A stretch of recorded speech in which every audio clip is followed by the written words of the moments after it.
All right, welcome to Witchpolice Radio. One of the things I keep mentioning on the show is that one of the benefits, I guess, of doing it this way, now that we're stuck in a pandemic and I'm recording these via Zoom, is that it gives me an opportunity to kind of catch up with artists that I've had on the show in the past. And with almost 700 episodes now, there's so many people that I've had on once, years ago, and then I don't get a chance to follow up with. But I'm trying to fill in some of those gaps. And the guests on this episode are members of a group that has been sort of on the show before. One of the members, anyway, was on. It's got to be 3 or 4 years ago now, at least I think. And so I think there's probably a lot that's changed, a lot of new stuff going on, and we have both members here today as well. So I think the best way to start this off is if the two of you would like to introduce yourselves and introduce the group, and that way listeners can put a name to the voice, and we can sort of go from there. Cool. My government name is Andrew Tolentino, but I go by the name of Cortex from Machina II. So yeah, we're a rap group. Cool. Yeah. My government name. Just starting intros like this, eh? Intros are always awkward for us. Angelo T. Lamson, and I go by Joe Boy Rock, from Machina II, the rap crew, and Good Funk Gang, representing to my dance crew. So got to give them a shout out as well. Cool. And so, I mean, Angelo, you were on last time when we talked about Machina II, and I think that, I was trying to think of what we talked about then, and that was like, it was a while ago. Things have changed. Obviously, things have changed in the world where, everyone's sort of situation where they can be creative, where they can play shows, where they can record. That's kind of gone out the window for a lot of people, for most people, just over the past 2 years because of the situation everyone's in. So maybe that's a good place to start off is what has this whole 2 years of lockdowns and restrictions and things like that, how has that affected the two of you as a group and your ability to make music and to just create in general? Yeah, well, it's been pretty tough because things will change all the time, and the pandemic has brought about, like, I guess some kind of divide within people, even if it's not shown externally, it's like internal. Yeah. You kind of feel it there, or even projected, right? Like you project that out there, and then it's like, oh, it's divided, right? And so trying to work that in, especially with the group, is a little bit challenging. And to kind of give it perspective, our last performance was the end of 2019, like around the holidays. So, and for us, we pride ourselves in our performance live, like our live performances. So that's the real selling point, I guess, for us.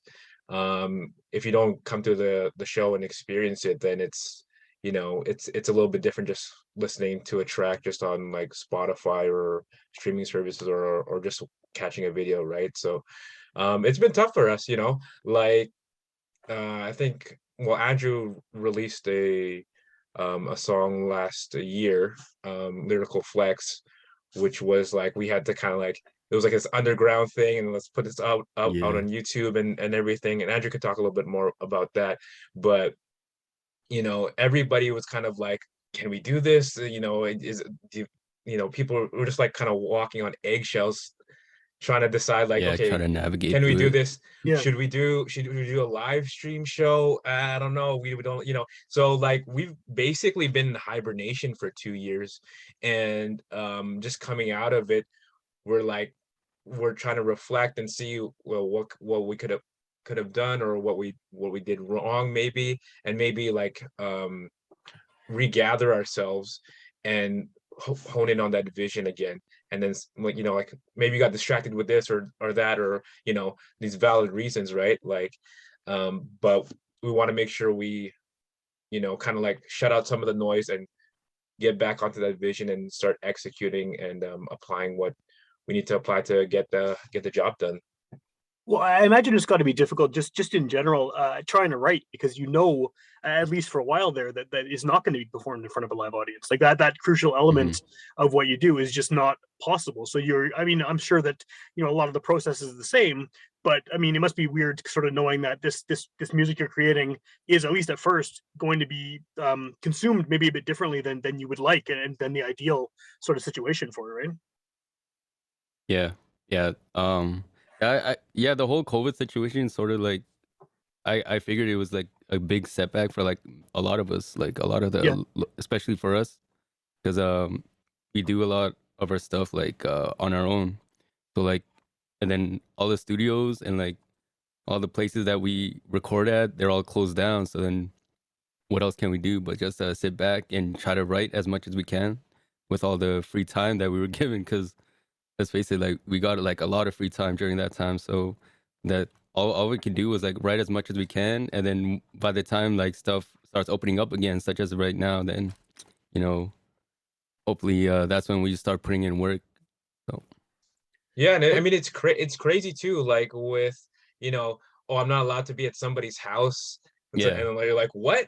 You're not allowed to be at somebody's house, even if they're like, you could come on over. Like it's just yeah. it was so like strange, and having to navigate through that, and like the fear, and like, you know, especially at the beginning of the pandemic, you're like, well, what's gonna happen, right? If you fell into some of these rabbit holes of conspiracy theories and whatnot, and then you're like, well, am I gonna be focusing on music right now, or am I just gonna be focusing on like the day-to-day life that I have to like kind of like maintain, right? So Yeah. I think like if I'm being honest here, it's like it kind of like put a pause on everything, and then you had to almost forced to reflect and see like, okay, well, what am I doing right now? Why am I doing it? Like, what's the real reason that I'm doing it?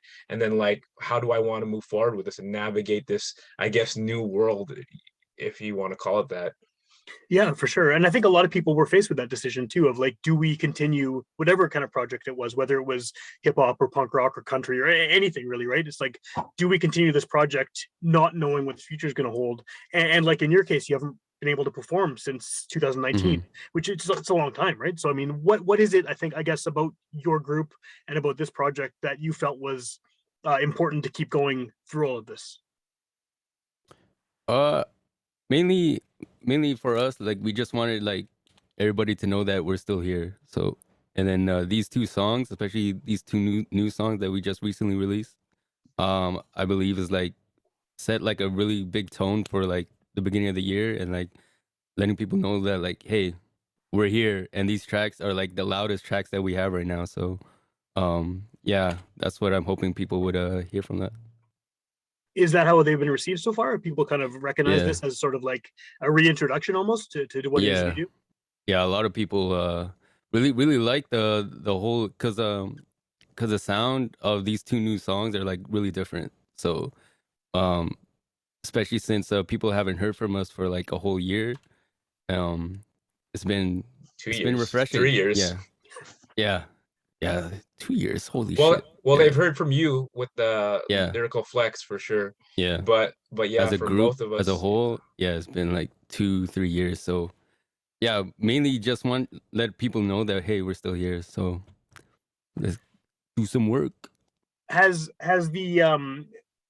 the dynamic between the two of you changed at all over this time? Like, have you? Everyone progresses as artists, you know, over time, just in general, right? And I know that time's been kind of stunted because of the pandemic, but have you? I guess how have things progressed in terms of your sound and in terms of how you two play off each other over the past 3 years that people haven't heard from you as a group? Well, I think I'm learning a lot. I always learn a lot from Andrew with how to go about rapping and how he delivers stuff, and because we're kind of like competing every time we write a verse on a song, right? So it's like a friendly competition, but we just want to like sharpen each other as much as possible. So, you know, I always put a contrast with me and him, and I know we rap different, and stuff like that, but I always try to make sure that I'm, you know, trying to keep up the speed with him because he's been rapping for a lot longer than I have, right? Right. So, but the dynamic is always, I feel like it's always the same, Yeah, but it kind of just like evolves over time, right? So, you know, sometimes I'm learning from him, or he's picking up something that I'm putting out there. So it's kind of like a answer and a reply type, or a call and response type thing, right? We kind Yeah. of go back and forth, and yeah, it is definitely interesting though, with like how we're getting older and everything like that, and then now we're like, okay, well, we got to put something out, we got to do something and have a little bit of urgency towards this, and noticing the patterns that we're like, oh, we get distracted here. Now we need to work. Oh, we didn't set a deadline for this thing. Oh, we gotta do this. Because, you know, for artists, sometimes it's like too much freedom is like almost like a death curse, because you're like, you know, you're just like, okay, well, when do we want this done? Oh, we can have it done anytime. Well, that's not really like a hard deadline. We need something, you know, solid like that. So we kind of keep each other in check at some points, which does cause some friction, but I think it's good for us pushing each other and pushing you know, the group out there more. Well, I like that what you said about it being kind of like a friendly competition too, because I think that kind of comes across in the music as well. In that, one of the things that, and I probably told you this the last time I had you on the show too, that I like about what you guys do is that whenever I have hip hop artists on the show, and it's not people that I have known for like 20 years and I'm intimately familiar with their music, I'm always concerned because there's a lot of newer stuff that I, as someone who's, you know, I'm a few months away from 40, I just don't get a lot of the new shit. It's over my head, or it's not for me, right? And Mhm. I think what I appreciate about what you do is that the elements of the focus on lyricism, the focus on that competitiveness, that kind of like keeping each other sharp as far as the lyrics and as far as the content. That's the kind of rap that I grew up on, and that seems to be still there with what you guys are doing as well. Just in terms of that being important, and then not to say that there's anything wrong with different styles and the current styles, because it's a different generation, they're doing different things. But Mhm. as a listener, I've always respected that kind of element where, you know, that is the focus, lyrics are the focus, and is lyrically dense, and there's a lot to think about kind of while you're listening and then after you finish listening as well. And I think that Mhm. having that competition there kind of adds to that, right? It gives you guys the desire to up your game as far as lyrics are concerned. Yeah. Yeah, Yeah. that's definitely what it is between us. Like whenever we make songs, like we always try to make the best content that we could possibly can, lyrically wise as well. And then whatever we have on the table, we'll show it, and then we'll like gauge off of each other and be like, oh, I could definitely make it better on this part. Oh, I could see what you did over there. And then it's sort of like a back and forth. So having like a group like us, like having two people in a group is sort of like you can see the benefits of like instead of like being solo. Because then if you're solo, you're just by yourself, right? But then if you have a partner with you, you can like um go back and forth with like different ideas and stuff. So then it truly helps. Well, you know, the competition aspect of it as well, um, you know, naturally breeds like, you know, one-upmanship type thing. So like if you think about people want to compete and get better, like once they have like a rival, so to speak, they or like something that's resisting against that, then Yeah, that's how you become stronger. So that's how I see it with us. Like we're kind of competing with each other, but it's also like pushing everything out further and pushing the envelope in a sense, and becoming greater together. Yeah, yeah, yeah, because like if I know that I can be better, then that means he'll know that he can be better. And then if he sees that my stuff is better, then it'll make him want to be better. So at the end of the day, the tracks that we'll make will be like the best possible like tracks that we'll make at that recording session. So yeah, yeah. I think it's a good I mean, I was going to say strategy, but I don't think it's a strategy. I think it's probably just the way that you create, right? It's just having yeah, that desire to. You probably want to impress each other with the work you're doing, and that I'm sure just bumps everything up to a next level. hmm hmm yeah, definitely. So, what is I mean, I don't want to dwell on the pandemic too much, but we're kind of all stuck in it right now, and it seems to be like the topic on everyone's minds, right? But what is your situation right now? I mean, I know you have these new songs out. People can hear them now, and you're getting back into playing shows. Things like that are starting to happen. What is the next step forward for you? Are you going to be working on an album? Are you going to be hopefully increasing the amount of shows you play to get sort of back into that live side of things? Do you have sort of a plan going forward into the weird, strange new beginning of this hopefully post-pandemic world? Yeah, Uh, we got a project coming out sometime soon. I don't want to talk too much about it, but it is going to be coming out. There's going to be more consistent content from us. um and you know, like we want to get out there more for sure, because I think we're still like the number one underground like rap duo in the city. Like, you know, people will say, you know, people won't even know who we are, basically. Like, if we say Machina II, like, what's that? What is that? Right. What does that M mean? Like, what, you know, what are you guys? So, like for us, and I guess that makes sense because we haven't put anything out really like that much within the last 2.5 years or whatever. Other than what Andrew has put out last year with Lyrical Flex. So like we have a project coming out, and we're gonna be doing, like, sometimes we do these fun like things where we just grab a beat, put it out, rap over it and put it out there, and then you guys can listen to it whatever you like type thing. So yeah, it's like kind of like sometimes for us we can make a song like really quick, just put it out there. But other times it's like, you know, it takes a little bit of time. But if we actually put, like, you know, the hammer to the nail, you know, we can get stuff done pretty quickly. And it's just that we don't release everything all all at the same time. So Mm. Are you sitting on a big archive of stuff that just hasn't been released, that's been recorded? Yeah, we're actually working on some new stuff at this moment right now. I'm not really sure if I should like get into the big details of it, but then hopefully around summertime we'll have something out. But then yeah. yeah, and we have tracks that, you know, like only we've heard, and we've thrown back and forth and like, hey, when should you put this out? Like, Yeah. you know, that there's stuff that's like in the bank for sure that we haven't put out there. And um I think people will be a little bit surprised when they see or hear what we have in store, because we're always trying to evolve and get better.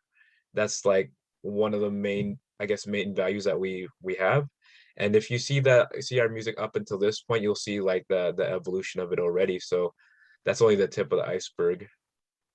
Is there do you see some benefit in being, like you described, in being kind of this very underground group, in the sense that, you know, people who know you already know, they know what they're getting, they have an idea of what your sound is and what your abilities are, but you kind of especially because you haven't played a show in a few years, you're kind of just this surprise thing that's gonna, Mhm. like, is that a positive, the idea that you can just sort of reappear, and there's going to be a lot of people who haven't heard you, and you can now introduce yourselves to them fresh, whereas before you were slowly building and then all this happened, but now you have this kind of almost second chance to introduce yourself to new listeners, because I'm sure in 2019 there's probably a lot more kids now who are into local hip hop who just weren't old enough then, or weren't in Winnipeg then, or whatever, right? So do Mhm. you see this as an opportunity to sort of reach a different audience than you may have had before?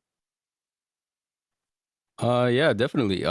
We always try to reach like a whole new audience as much as we can with whatever we put out. And especially whenever people watch our live shows, like they get like really surprised because our energy, or like we have like really high energy, like really high like lyricism on the deck. Like they know the lyricism will be there, like the people that already watched us already.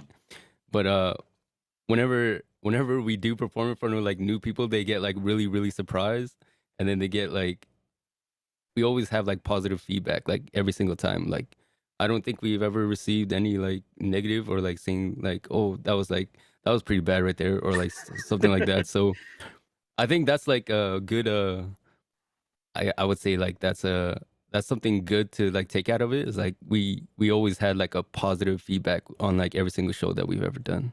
So And you know, like with us, that's like basically what we do, right? Like we come in there, like people expect, oh, it's a Winnipeg rap group. Well, yeah, you just know, punch you okay, in the mouth, just bam. whatever. Like these guys are probably overinflated egos. They probably suck.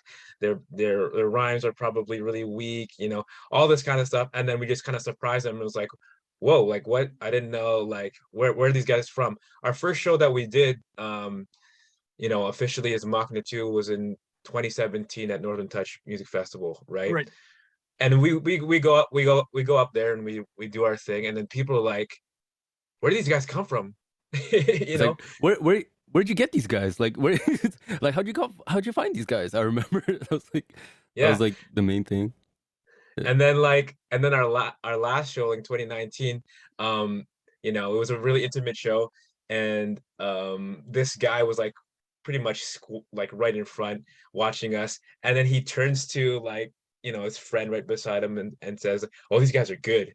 Like, like I could just see his like reaction. I'm Yeah. like, "Yeah, we're good." Like um the thing with us as well is like we're not gonna be like I guess we're not like I guess typical rappers where we're like, oh, we're like the shit and all this kind of stuff. Like, we're gonna try to like, you know, um work at being really good at the performance, really good with like quality of music, try to have fun with it at the same time, and then just try to like express ourselves the best way we can that we want to put our art out there, and then let the people decide.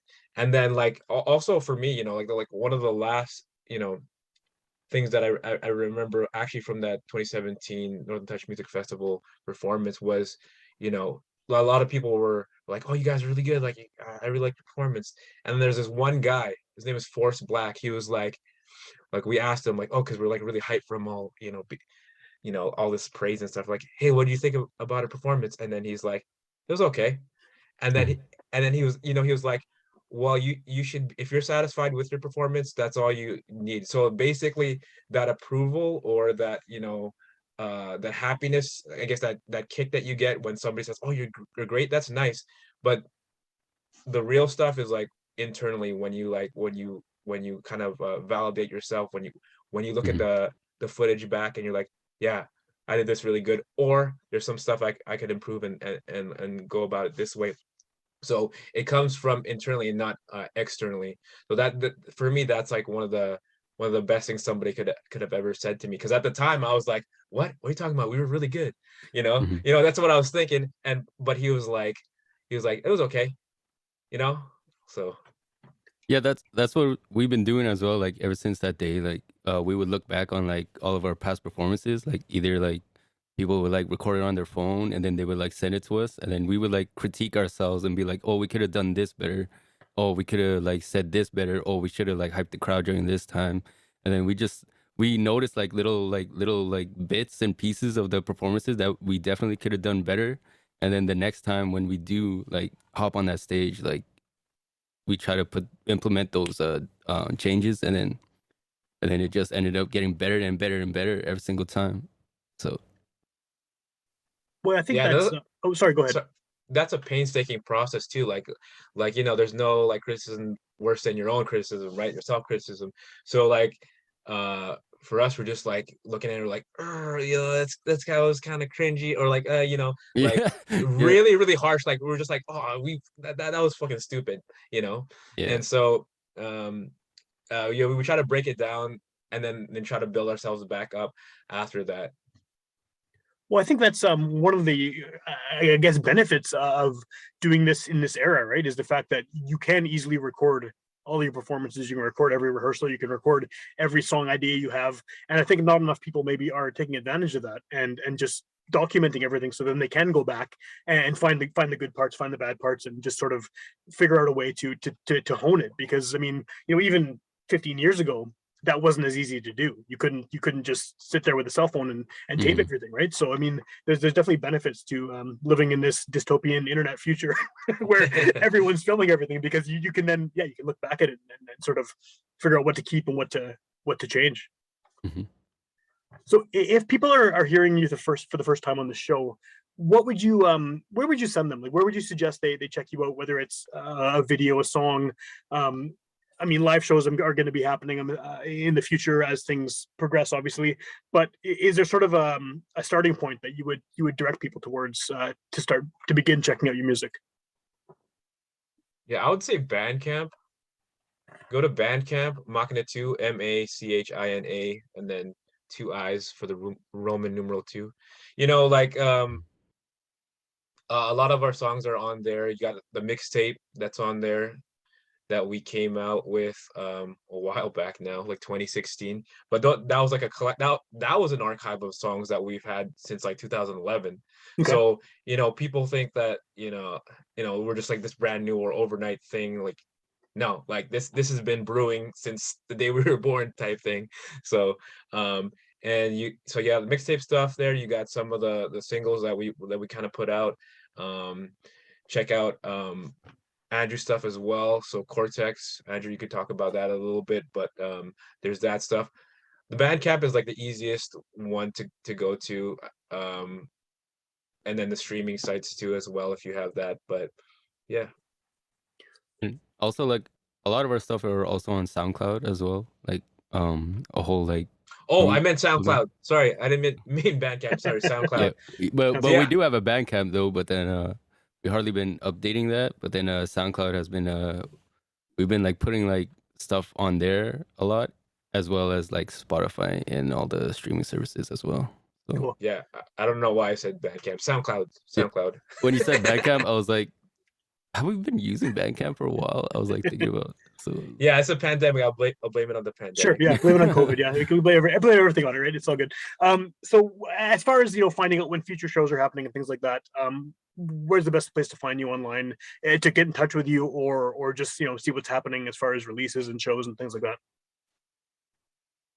basically all of our social medias, the Machina II, Machina with the 2 eyes on Instagram, Facebook. You can find us on like even some of our profiles on Twitter as well. And then we'll always like update our news feed and stuff, telling people that like when the next show is gonna be, when the next project's gonna drop, and yeah.